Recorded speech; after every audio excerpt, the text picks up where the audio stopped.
Okay, all right, so today I'm going to talk about selling imperfect cars in a perfect world. This is a pretty cool subject because it really kind of affects everybody since really it's almost impossible to have a perfect vehicle, but a lot of times perfection really is in the eyes of the beholder. So let me just start out by saying this. A lot of the stuff that we worry about never happens. All the experts tell us that, hey, you worry at night, but there's no reason to really worry because it never actually really happens. And you know what? Us as car people, we get it in our head and we just can't get it out of our head. We'll be like, hey, this car has this one particular problem. It has that problem. We can just make up just tons of things that are going to keep a car from selling. And in reality, we don't really know the buyer. We don't even know why that we would black ourselves out on why this is going to sell or why it isn't going to sell. So anyway, I'm getting ready to go out of town this weekend, so I've decided I would just drop this quick video and maybe just give a little quick talk about this. So what kind of stuff are we talking about that can actually be a damaging or slow you down from selling? And I know today's Saturday, man, we got to get out there and make that cash. So let's talk about a few of them. Branded titles. We're talking like salvage, theft recovery, odometer brands. How about a mechanical problem? Maybe the AC doesn't work. Cosmetically, we see a lot of burnt paint in the south, maybe some cosmetic rust up in the north. And then there's like maintenance issues. Maybe there's a tire light on, maybe a check engine light. There's no really telling, cars are cars, man. They're just not going to be perfect. The dent, and the plastic bumpers. Come on, how many millions of those have we seen cracked and dented? So the first trick to this is confidence, man. You got to have confidence in whatever you're selling.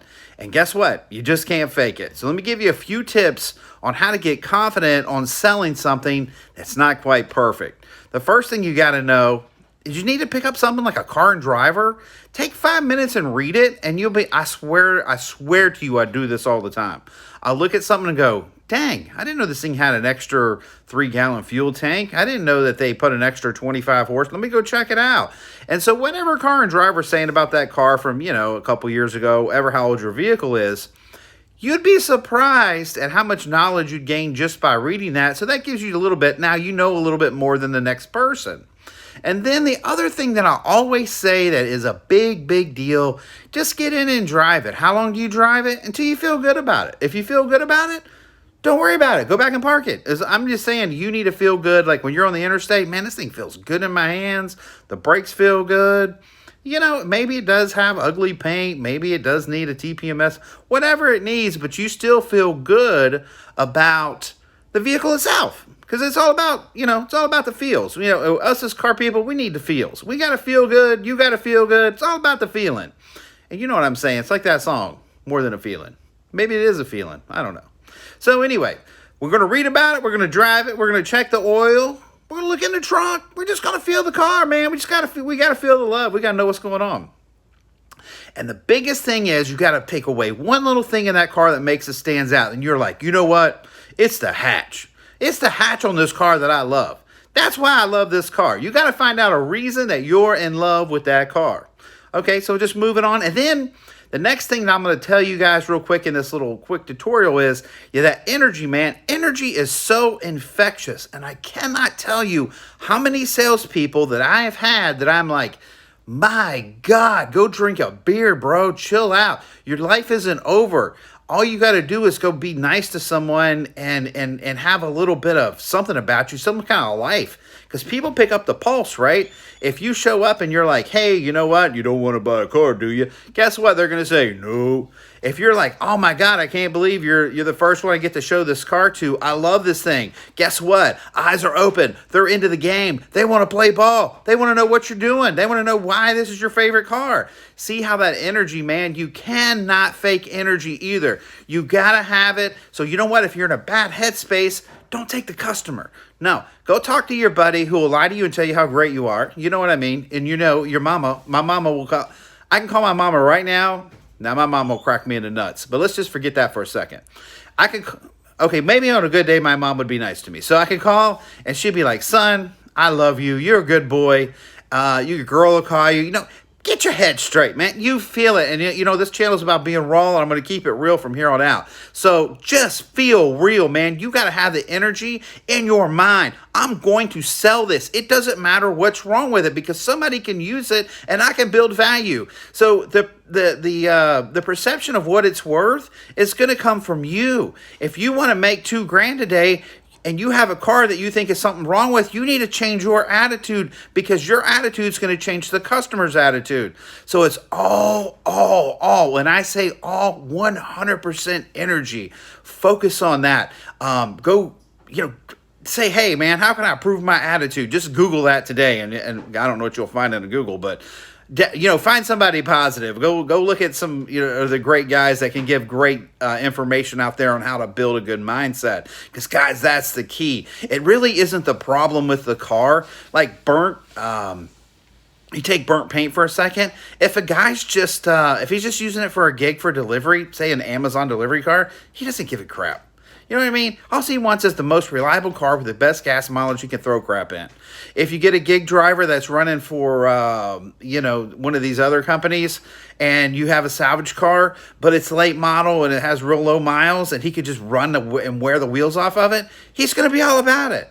So you may not even have a problem. So before you make it a problem, just get the right head level about yourself, get the right confidence about it, and know how to present this vehicle to the right buyer.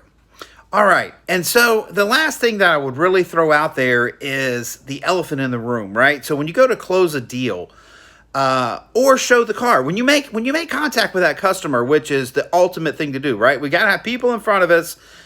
We've got to have something to talk about. We got to have something to show, something to sell. Doesn't matter if it's a house, if it's a car, if it's a motorcycle. It doesn't matter. You're in the buy-sell game. We need cash, and we need it today, right? So we need a customer. So let's move right on to that customer. Who is the customer? He is whoever shows up. So whoever shows up, we need to lead with this. Hey, let me give you a couple of examples. Hey, I'm glad you're going to take advantage of this car today. I know it's an incredible price. I can't believe, just because it has a branded title, man, you're going to save $10,000. What did I just do there? I just brought the elephant in the room. Bring the obvious, because guess what'll kill your car deal? Conflict. You can't have any conflict. If there's more than one person pulling or more than one opinion pulling, you're going to have conflict. It's not going to sell. They're going to say, hey, let me go talk to my wife. Hey, let me go talk to my husband. Hey, let me go talk to my uncle, my cousin, my aunt, my uncle. We don't want that. We want to make a decision now. And how you make a decision now is you get rid of conflict. So whatever the problem is, bring it to the table. Hey, look, I need to sell this car. I know I was going to paint the hood on it, but it really would have priced it too much. And I knew whoever was going to get this car really just needed a nice, reliable car. Hey, I was going to fix this. I was going to get a new set of rims on this because they got a lot of road rash on them. But I figured this was going to be a kid's car, and I wanted to deliver it to someone that could use it. Some family that needed it. Maybe they only got a couple grand. Maybe it's a busted bumper on a 2 or 3 year old car, and you're like, hey, you know what? They want $1,000 to fix this, and I figured the average person can live with a dent right here, and they'd probably rather buy this car for $12,500 than $14,500 after I fixed it. But if you want it, I'll go ahead and get it done. You could do the same thing. You can use the same thing with like tires. Hey, this car needs a set of tires. Sure, we'd want to put a new set of $800 tires on it, but you may not have that kind of margin. And the tires may be marginal, but if you will address those tires right off the bat and say, hey, you know what? I need a set of rubber. This thing needs a new set of shoes. I figured whoever was going to buy it would want to spend the money, put the tires they want, because it's kind of a personal choice. And when that happens, you can pick out what you want. But if you want me to go put a set of used tires on my wheel for a couple $100, boom. You let them know it's going to be a few $100s if they're not comfortable with the tires. You let them know you're not going to buy brand new tires. But at the same time, you gave them the respect and you treated them with some dignity and told them, hey, you know what? I understand it needs some tires. And it doesn't matter what it is on a vehicle. If you know that it's wrong, you need to address it. There's no, you don't have to shuck and jive or you don't got to pull anything like that. All you got to do is just be like, hey, yeah, it's got to click. Probably needs a CV axle. Don't have the ability. Here's the part. It's $150. And maybe it's a bunch of BS to do it. And maybe the guy's like, well, my cousin's a mechanic. I can do it. Give them that option. Give them that option. But you know what they're going to pick up on? They're going to pick up on you You have confidence in the car. They're going to pick up on your energy that you want to sell it. They're going to know that you brought value. You've pointed out everything that's a benefit for them on why they should buy your car, which is awesome. And this could work for our house. It doesn't matter, t-shirts. If you win the buy-sell game, you need to understand selling imperfections part of the game. Anyway, you know I love you guys, man. Peace out. Nothing but love from you from the Carman and the RVA. I will see you later. Go make some money today, man. It's Saturday. See you guys tomorrow, man. Peace out.